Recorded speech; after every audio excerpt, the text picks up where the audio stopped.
Family members of inmates at the Williamson County Jail are worried about the conditions inside, and some are concerned their loved ones are not receiving proper care if they test positive for COVID-19. But the newly elected Williamson County Sheriff's Office says it's already put new protocols in place. KXAN investigator Avery Travis has a closer look.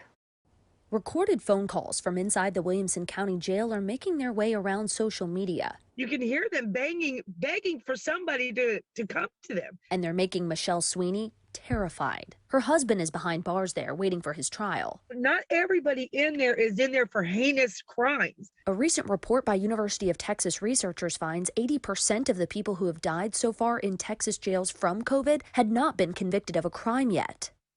I really worry about him not getting the proper treatment. Michelle's husband told her he was isolated after testing positive for the virus. She's one of several family members who've told us they heard their loved ones are only receiving Tylenol for treatment. But the chief deputy for the new sheriff's office says their medical officers dispense the appropriate over-the-counter or prescribed drugs to inmates 4 different times a day.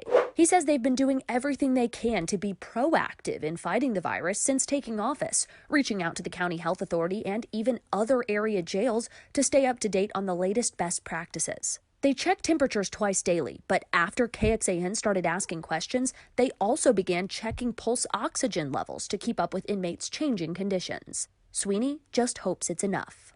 I need my husband, and I don't want him to die. Avery Travis, KXAN News.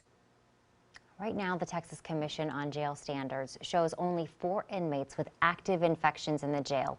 That's down from 20 inmate cases last week. The Hays County Sheriff's Office tells us there aren't any infections right now among its inmates. That wasn't the case last summer. The Hays County Jail dealt with an outbreak in July. At least 40 inmates and 11 staff members tested positive. Sheriff Gary Cutler told us the outbreak started when a COVID-positive inmate was in a dorm area with other inmates. The Sheriff's Office has since stepped up its COVID-19 protocols. Inmates are tested before entering the general population. They're held in quarantine if they refuse. Officials say it has extensive cleaning routines and distributes masks and other PPE. The Travis County Jail reported its largest weekly increase of COVID-19 infections last month. 46 inmates tested positive the week of January the 18th, and the numbers remain high tonight. Yesterday, the county reported 58 inmates and 11 staff members were infected.